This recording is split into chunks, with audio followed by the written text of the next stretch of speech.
yang dan memobil sudah mati di Indonesia. Cuma ini dan itu bisa dengan yo dan syarikat turin dan terlalu memikirkan ini di setelah yo supaya kan survive di je. Kau ini kan apa Yesus Kristus amin dan diri. Amin. Last lesson dia mungkin kesini kau yang keluar kau ini ritmo giống được của nó nhạc nó sử là bài chúng ta đấu sử khi tập viết chỉ là của nhau đấu sử đây chúng ta chỉ ta đâu là vì thế nên cũng chỉ thế nhá lấy đầu nước它这边被水龙它们的不棒，说那个是那国家分别的方面，但是它分老的话，就是我们的水这边的国家，你说说。danทุกปีนี้ถ้าเราต้องปรับทุกปีนี้ถ้าเราเนี่ยฉะนั้นชูหนังสือตัวนี้หรือเราปฏิบัติชูตัวนะสำหรับการเดินเฉพาะมันโดนนะที่บางช่วงอะไรคือเรื่องพวกอาหารตัวโตนะบางท่านตัวเตี้ยมาลดสิ่งนั้นโซ่นั้นจะมาหันเราเที่ยวหรือที่มาเที่ยวหันท่าหรือที่เรื่องนั้นถูกเข้าโดนมันนี่ครับที่มาเดินเป็นสิ่งว่าที่ให้Aizawl do nó thể hiện Aizawl về tôi hình cả cái Aizawl những năm bà hiền những đi sửa tên những số nào những thứ tên phua về làm sao là cái project cái sự tập trung anh chúc cũng may Aizawl về đây thì chứ mấy điều đấy cũng lắm còn mà ta cũng vấn đề cũng có những cuộc về đấy cái cách sẽ của mọi người cũng mẹ mà đi trong nhân quân cái tài nhân không là cái thuộc và một số đa số cái lắm phần rồi trong tiếng rồi thì bác sĩ đó nó trực tiếp trong cái làm thuốc thì các bạn đang dùng thuốc quý đấy nè thuốc mẹ cái này kia thì bằng những cái này thế là nó không phải một là một nó cũng ăn với một cái để nó của ta nha nên phải một lắm với một cái để nó của ta nha lúc mà ta nên na của na cuma perlu dengan itu zina dua kamu tak ada kita dibuka sebab kita membuat kepian itu sebenarnya macam ini sudah sampai kena bukan kena cuma sampai kena bukan kena nanti sebab kita ini misalnya Presbytery Inkhawmpui atau people thì mà những cái số khi cả ta gắn truyền tức là thông đi và số lượng của nó là tăng và số mình sẽ của nó tăng dần của cho cái này cái số mà nó có số chuyển cái gì bị bật thông cho chỉ nó có cái gì bật thông nó mà rồi sao xem cái số này rồi cái số này các bạn cái số đó ok hiện tại cái số lượng chủ yếu của các bạn và các bạn sẽ hiện tại cũng có cái cảm nhận rất là không tế hiện sinh quân cái đợt thứ ba mình chuyển tên nó có mạng tên là cái tổ tập cái này là cái sản của cái số cái này là cái và số biên cũng cái cán bộ bạn cao sẽ được cái này là cái bạn cái này của cái này là chưa yang dulu ini mau berat itu sama dengan kita sana kalau yang tidak ini tanpa masuk pun dalam akan berubah kalau ada berubah kalau macam itu malah bukan di mana lama itu ya malah masuk di mana dia katakan enggak Jerman atau sana untuk kepentingan tentang sekurian dia sudah semua mengatakan sana sesuatu dia impor dia sudah semua usaha untuk semua Jerman semua membawa sana kalau kita semua sana sana semua dan saya nak pergi sana sana orang lain terus kita đối với sự bóc của đây có gì sẽ đăng trong chúc quý Nun Krista ini saat ini Sedona sawitu cuci kopola anja asena Filipi kuah rindu nera sedia orang ini roh kuya cinta tu mai roh dan sakin cuci macuan mereka Filipi kuah usaha hiang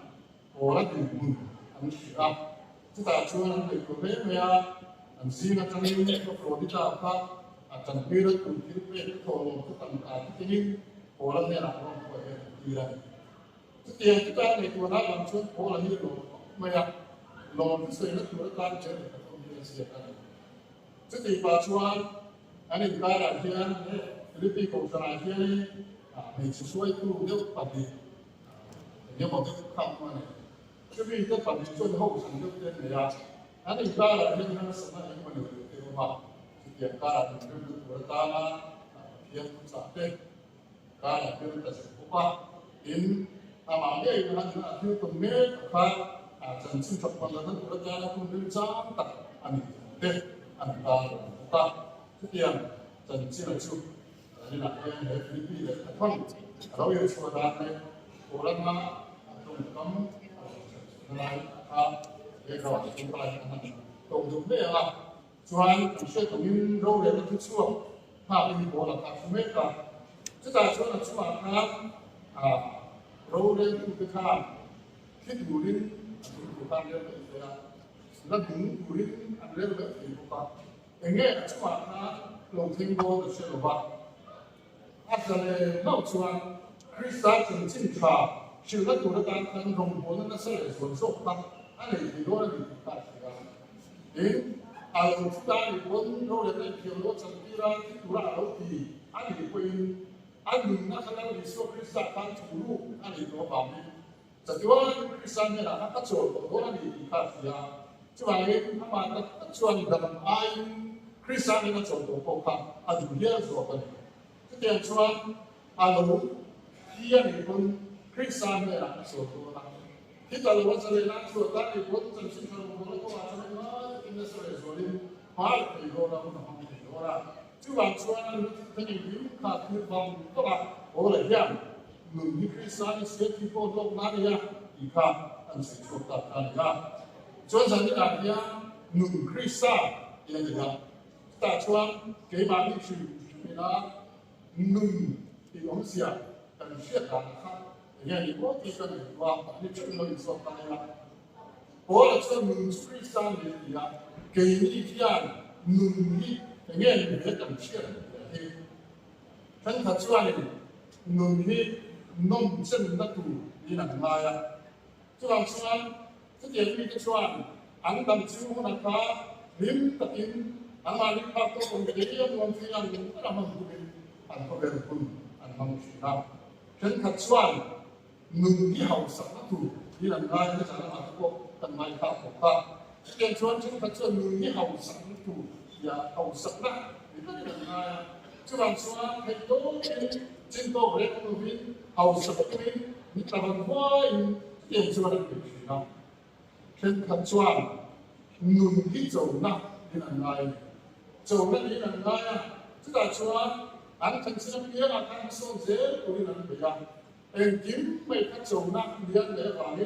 anh phải cho nó bắt con dễ của mình chứ tiền cho anh đang có thể đang sáng được cái hành động sửa bạc vì phim liên mong thúc được thành quân đủ sửa của mình chứ tiền cho anh mình suy nghĩ chỗ nó thì em kiếm mấy cái chứ tiền cho anh phải chỉ này thì mấy bạn cho anh Nun như anh mà biết ta muốn thì không ăn chứ tại cho anh mà như ta một cái vào đi anh cũng đang lên rồi anh số kia anh cũng đủ đi làm ngoài anh cũng đang bị đánh in vào cái cổ khăn anh không được anh được không ngồi xin là ba ít mai lại làm sống lại thì bỏ ra sang nó phải rồi rất là nhiều sự kiện những cái chuyện anh cũng khá là đi ta cũng bị ít mai lại không cái anh kiếm bây giờ không tại anh là anh bị đánh vào cái cổ khăn không sự kiện nông dân của mình chúng ta chọn những gì này, chúng ta chọn hậu sản như này, chúng ta chọn trồng nặng như này, chúng ta chọn ăn bán đi tá như này. Saya nak lihat dia mungkin ini dia tak siap. Waktu itu ya kan kita lalu cerita, kita lalu cuan, cuan di bang ngay đầu tiền chú ngay đầu nó thì là sao là chú mình bật chú ra đi xuống cái sao bằng chuan chú mình dùng sao là chuan thì bằng có mà hai sự nó muốn làm thành rồi muốn làm anh là hai sự nó dùng dùng để cho bài để bằng anh dùng có trần đi ngao đi chơi ra không nên mình biết lại là chú dùng chú hành thì là mình bật chú ra đi xuống cái sao làm mình chơi thế này chú bảo đi lấy đi xuống cái sao ra là chú ăn là nó có chú là thế quá chú bảo chú ăn mình chú cái sao bằng nó để thì mình ăn Saya nak lihat kiri dunia ini. Kalau bola cuan, cuan nak cuan kiri bangun sama, lain Kristus Krista bangun cuan Krista, Nun Krista. Cuan kalau bola cuan Nun Krista sana yang tentu kita cuan kah. Cuan Nun Krista cuan ni ya, Nun Krista cuan ni intinya kan ni ya tak poin berbeza. Saya dah tunggu Nun Krista, mesti cuat. Pakat na cuan Nun Krista, Krista ni nak kembali mana? Ini nak setai lah. Krista ni nak kembali mana? Kembali umdan janjin janjin punya krosan kembali tu, angku kembali krosan kan kembali angdi dua bagi. Mi ni nampak nak cuan di sana sampai dulu nak kembali. Angdi jadi nak kembali tapi dia lagi suatu cara buat buat Jangan kita beri serta, jangan kita silam serta. Jadi yang kami yang musik endong anda. Visual tiang bercantik anda itu bangkan, tiang baik mak anda itu bangkan. Dengan kita yang kampro sangat kita anda itu bangkan, anda suruh ulang bangkan, dia lego masalah pro sangat anda mana anda suruh itu. Cuba pro sangat kita anda itu bangkan, anda beri nama anda itu. Chú bảo em Nun Krista chú khen về Nun thì anh cứ sẽ thầy tổ xuống lắm bằng tiếng để thầy tổ thì tổ bố là chú anh có đi qua cái này là tan lỡ ba ngô để không quay đâu thì không có thầy tổ lỡ ba ngô cả này để không quay đâu cả này chỉ lấy có thầy tổ bằng thì chú Nun Krista khen về Nun để không đạt lần là lần giết chấm lần chấm Ibarat rumah, justru korban kena senang dia. Amat cuy boleh bertanya, amat ini kopiah komisi dan siapa. Justru dari sekitar ini mau kena cuan, benar petian dengan petian dengan curi cuan mucuan, anu petian ini macam siang sampai kemudian ini. Tak cuan, maksudnya cuan. Dan kecil ini minta sampai usia sampai dia. Masih cuma kalau sedang akan cuan. Isuan ini minta dengan petian, minum petian ini juga ini. Isuan ini minta dengan petian, minum petian ini dengan ini kalau cuci Nun Krista tu. Suruh nampak apa? Saya nantinya Lalu pandu le, ramai lo undang kokil, kalau pandu mana ni le, ramai lo mana ni ciplik kokil le, insan kokil le, dan pasal tu mesti orang dia, hebat ni lah orang yang suka ialah, yang suka ni cek, dan kami juga di muka tinjau nanti lah, jadi yang nasrul lah orang itu kalau tu dan di lain, kan Nun Krista ni lah tentang nanti kokil, nanti testimoni dan saya. Dengan dalam contoh dalam sumber ini Yesus Kristus muncul bagi orang muncul kebot dia kami mereka kena terusir dan Kristus menurutkan kita supaya nama dan testimoni mereka tetap dan sebuah enggak tinggal nuna makan di sini enggak tinggal suruh di sini enggak tinggal di loko ya tentang di sini enggak tinggal sekolah tempat tu main tentang di sini enggak tinggal wilayah sekolah tentang di sini Ingat tiga rupa, ingat tiga rupa, ingat tiga sesuatu melihat kasih kepentingan manusia yang sudah. Mungkin mereka bertanya, Nun Krista, lalu Yesus Krista kan dari mana? Dari mana dia ada di hiện về người chúng pro sang hiện về cái sự nó mang ý thầy tổ nó vào mình làm chúng ta với pro sẽ là theo thú anh sẽ thầy tổ nó vào trước kia là một chút anh lại cái gì cho theo thú cần sẽ đừng bị làm ăn anh kia rồi ha trước kia đấy là cho tôi lên cái còn phong tân có về mình thì anh không chỉ là nhưng câu hỏi là cho anh Krista nên khen vềของngười ta nhưng mà sẽ là mình chưa khen về Nun Krista thật na chuan tu to ka ila apa ni na chuan Nun Krista chu moi se na ni in se ta ila Nun Krista in ha chu ama la ni so Krista kan ya ola kan chu Nun Krista chu nei to ba ni do ko ông dang ke ma hau sa ông dang ke ke ma dia dai ne ne cha ông dang ko ke ma dia hau sa le sa ông dang ko ke ma dia chúng dùng số tiền nó sang chủ hệ Nun Krista mà nó lấy đi số Krista tan nó để có chủ Krista chúng ta mà nó thêm ra một cái bằng ấy chúng Krista cho này có bằng ấy chúng bằng số nó thì lên tính thế nào cho luôn ngồi xéo tất nhiên có đi ya cái dòng này nó quay lại quay lại luôn ngồi xéo tất nhiên có sự ya thì cái cũng khăn trang xong anh đi khăn trang thì nó mà lắm còn chẳng chịu vẫn xéo tan không bây giờ nói chẳng chịu là xéo chúng ta chúa Krista và nó cùng cũng là cô chú về của sự phải đến với tôi nhân hôm nay là Krista chân chính trà các con thân của ta là những cha là lúc ta nó dỗ mà đi à chúa Krista chân chính trà ta mà cố là cái nó vào lúc chú về cái con nó nhiều mấy à để là chân chính trà lúc chú cái con nó về nhiều mấy chú mình biết chúng ta cũng chắc xong rồi bởi vì ta sẽ à để mình là nhiều bộ à tất cả là nhiều bộ Krista cũng chú chỉ là đi chơi về nào chú chuột bị lộn anh chỉ có lỗ sẽ làm rồi là và mình biết xin là mà anh để mình chân chính phải có chúng ta có ý là Krista chân chính phải có sự linh động tốt chú bằng chúng ta có chút cái lỗ sẽ có bằng ai mà Krista chân chính là anh để lỗ sẽ có sẽ Krista chân chính tốt hơn sự bằng chúng ta có chút lỗ nó cũng không có là chuyện à bao nhiêu lần ai mà nó dùng sự có hàng trăm lỗ sẽ kalau saya nak lepas cuan ni, kita nak lepas dia nak cuan. Kalau saya don, api nanti tak ada. Sepan apa ke susu macam anak susu macam, siapa susu macam kita. Jadi cuan mana ko, pasien nak abang kat alu siapa macam ni, abang kat. Kita cuan, jadi cuan. Lepas ni payah kita lepas ni. Yang ni kita cerita semua, cerita untuk kita ni. Atia, cái bản thân lò mà tụ mong sẽ, cho Nun Krista, ai mà nó đi số Krista, anh em bảo đi, Nun Krista chứ, lúc ngồi sẽ là người ta, Atia, giải nạn nha, tìm sự tay nha, lúc ngồi được chắc cẩn thận đấy, thì ngắt tiếng nghe, lúc ngồi được số chứ,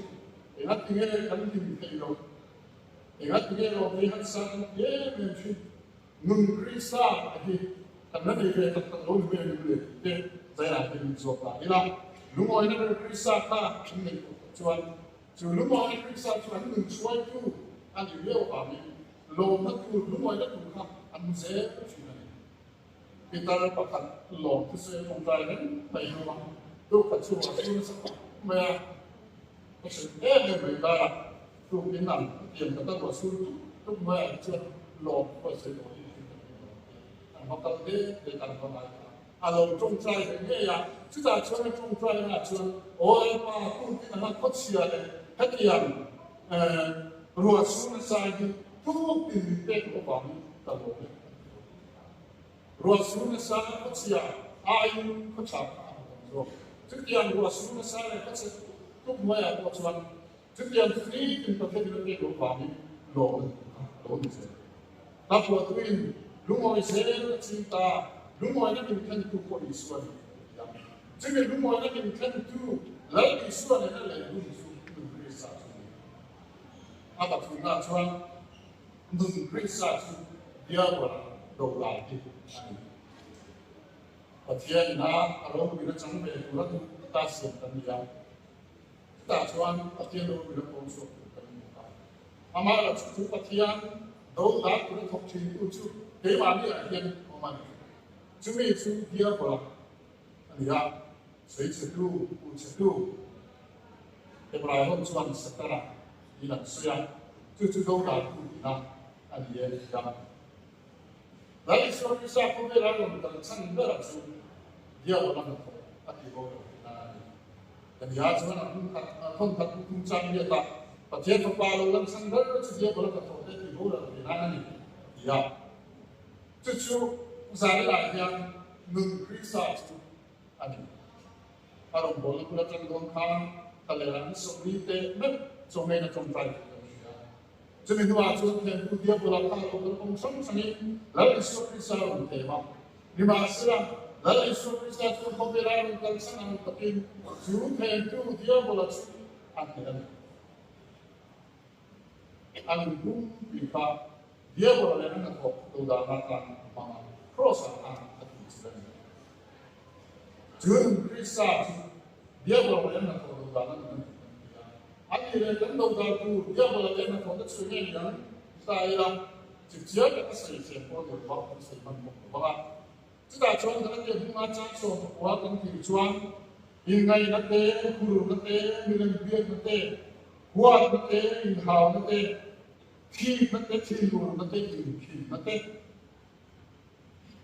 zoom nate boldo nate rồi nó tên ring thằng nó tên một thằng nó tên sợi châu vậy chúng không dùng chúng dia boleh là có ring chúng ta biết vui chuyện tu Krista này chúng ta rất là biết vui chuyện tu anh nhớ chúng không dùng dia boleh là có đâu đó là Krista chúng ta là cần đi mình sẽ là phải chú Nun Krista chú anh đấy là cái Israel sangat cantik kurang thế nó có cần tốt thế à, bộ cũng bắt chỉ phải bộ cũng thế nó có cần tốt thế à, biết in sĩ chúng ta xuống các tụi mình về cũng có khác, Allah ông mấy thế gì đấy, cái tiền của làm cho là Isu Krista anh, vì thế cái thằng chắc là nó có, và thiên cả thứ in số cái nó in số cái gì, cái là ba thiên cho phải bộ cái gì, cái dia có được cái gì là, ní thì nó có tổng đàn sẽ là cả Nun Krista anh kan Nun Krista sila sila pagmatan cuan dan buko kena atau mana yang berlaku jadi nak sekali kita kan yang kita ini jadi nak yang apa yang mulai suya sejak kita sejak rumah apa itu poin mungkin detain saya kenal dan kalau sendiri nomor pertanyaan kutung ini ni kutung kali katian itu dia. Hei, jauh ini mana tu di mana di luar hei rumah di rumah ni. Kita cuan dan kita di mana daerah di luar hei luar kutung kali kutung kali katian itu apa? Ain mana sudah Yesus Kristus. Cuba ini cuba kan kita di mana daerah di luar hei luar in mana dan Bible dari Yesus Kristus. Saya akan kan tinna kan tilti K.Laltlanzova kan manuranga chuan in chu Nun Krista kan ne tu ta ko chuan kan tilti en kim ma kha chuan Isu Krista kan chuan kan ne ai ta chuan Isu ni se kim ne dia ta zo chuin chuan Isu Krista kan in K.Laltlanzova chuin Nun Krista ne le tu tian ni kan ai kita cuman Nun Krista kita tidak kurang cuman apa karena kita itu. Ama lebih Isu Krista kan dan mereka. Ama lebih Isu Krista ini dia jualan unsur pengacara dan siapa. Keba mereka, kebo nama dia mereka. Jadi keba mereka jualan kebo nama dia mereka. Ama dan mereka adu so akan guna. Ama kan menjual kita tanpa kecuali ama tu dia. Kalau dia membaca sembilan tahun boleh cuan. Krista menjual tadi itu pasnya. Dia cuan dia makan untuk cuan. Jadi kok Krista kan untuk dia. Jadi ya sudah Isu Krista umurnya tu Nun Krista itu berada Aram cuan. Kami tidak kucu amalan Isu Krista ya. Nun Krista kau cuma iman sudah Isu Krista ya. Iman dengan Isu Krista kan in te na tu la Isu Krista kan om tak chuan ama pai ke mai om tak chuan nang ma ni om om ye ba ni ke ma ni ma la Isu Krista chu om an si chuan Nun Krista chu kan lo ni le do na alo ni na don be chuan chu Nun Krista kan le na tu ta pai mo chu pathian sa ani dari chuan ko pera lo ko lai ta pian dira ta ni le pakata la Isu da ma chứ cái đó Isu pe dira ta ni le la ti dam chuan he tu ko hi se he tu hi se tu pai pathian na sa an tu zo ti chuan pathian ni chu mai ta chi ye tu pai pathian na sa an tu zo ti chuan pathian ni chu mi chu amai ta chi pathian ni sa Aizawl se kan hian pathian min mai khai min na sa thira ama nen chuan kan in pola e ma mi a ko ni in Krista na ko ma chuan kan lo thom yen le do chi a lo ni da chu pathian ni sa ka chuan Krista du da chu thom tira Nun Krista chu e ma mi a hian a lo chu a point to be a pa na chuan Nun Krista kan ne tu ta chuan pathian ne kan ne apoi wa ni zole ni kale ka bua kan bu chan kan suwa kan chu chuan pathian la bi hu ta ne na a thil pu tan bua chu ta thil pu ta chuan a song song chuan chu lo bila di ta ta ti le ho mai na ne i pathian ne tu bua ro ta le ni lo ka ni ye di ta ta ti tu chuan pathian ne kan ne hun ngai không ai na ngay là tụi con ăn mặc nên tăng lên tụi ai à chúng ta chuan chứa Nun Krista này tụi chuan và thiên này là chúng tôi tất cả tăng lên tụi về bọn này chuan và thiên này lên tụi chuan ăn mặc này cái này cũng là tụi ai cái này đúng rồi tụi ai cái này đúng rồi tụi ai chúng mình tụi chuan và thiên tụi cho tăng tiền ai Krista là tụi nó sẽ đi xuống mai lại còn na lalu Isu na apa duzo mati lang san dan buat apa duzo kulinta lalu kau China kohar ketin kita sudah tumpai san kohar China ite jan bimai jan bishi ite itu tam tak dan buat kita sudah apa duzo itu sudah sepi berani jadi lalu Isu Krista na apa duzo dia sudah sepi berani kalau ni cuman ama ne impoin tan le mu chi do an pathian le na le Nun Krista ni tu ta na pai ba chi ani tu tian ta pathian du zong ba kan se pa pathian du zong ni tan chu ni ba ni ke pa kan nu na Krista tu pa alu lo le ko na anu sta no to ni ke ko na ke ya ta zong ni Krista ni sia di lai ka kan na ka kan lo lu tổ ta làm ta tận sự của Chúa, kế tán trong Nun Krista Isia, ta kia, azom chia ta thi bộ độ hành ta, kế tán trong Nun Krista Isia, thi bộ độ hành Isia, ta làm bằng chúc Nun Krista, kế tán trong Nun Krista Isia thì lại mà thằng thi bộ độ hành Isia thì ta để mà trong các tình ví dụ mà, cái bộ sẽ lại không thể lưu làm tiền thế này, bố là các chân chính cần chia anh tin nhật mà rồi là lúc thành công thì ta sẽ lo chung chung hàng đấy cả từ lần sẽ hàng rồi em chung tiền lo chân tiền mấy cái tiền lo chân tiền chung khi tôi đi là chụp thu con riêng mấy thì bốn chân tiền mấy thì cũng là anh có cả chụp hàng thì mình chân tiền chung tiền chân chung là sao chúng ta cho là chụp hàng cho nên bao nhiêu thành công sẽ thì có cũng ai bị chứ là mình cái công việc nó cũng khẩn trương xong rồi là anh na vào như vậy anh chỉ na vào như vậy Krista thì chơi lối đó à cái gì đó giải này nhá gắn đừng quên gắn thì quên Krista ta thì anh vui vẻ thế việc của con còn hùng lý hùng sầu và lý trang biết là ye sẽ gắn đừng chuan lần ba tăng gắn thì quên lần ba tăng tận thì Chúa sẽ thấy là Chúa anh khá là Isu Krista khá là Nun Krista là Isu để chúng ta làm มาคริสต์นะโครสนะเข่งไปเอาตัวจึงจะชวนเราเรื่องทุกคำเสียทีนะรู้ไหมทุกคำเสียทีนะจะชวนนี่อินประเทศนั้นเลยดูดิคริสต์จะหลงเรื่องทีนะประเทศมุสลิมมีอย่างอินประเทศไหนสักทีนะจึงว่าเป็นหลักฐานในโลกที่สละคริสต์มีคริสต์กันในโลกบางทีรู้ไหมนั่นเองสละจึงว่าอันบนอาศัยรักโชคและบนเลิศปาตันเนี่ยอาทิตย์วันคริสต์เนี่ยนะตั้งตัวเลิศปาเนี่ยนะตั้งไม่ตัวนะจึงว่าดังนั้นชวนเลิศปาตันตั้งดังที่วันเลิศปาตันตั้งที่เสียอาทิตย์จึงว่าจึงว่าเนี่ยนะวันโมเดลเสียใจความสงบสุขที่จะให้ยินสดตาดีละดังนั้นที่ดูตาเนี่ยดังนั้นคริสต์เนี่ยดังนั้นสิ่งนั้น Krista ne kan na ke ba ni kan ti ni zai na dia zo na poi mo ka ni ya Krista ta ni shi ku chwa Krista ne na le ku ni a chan sin ba ma chi ko chu ma sa ka so so tu le ti ya ni ko ka pa so ni ka ko na le ti ta re sa bo bi da la ku ka me ta sai na se na ko kan su tu tu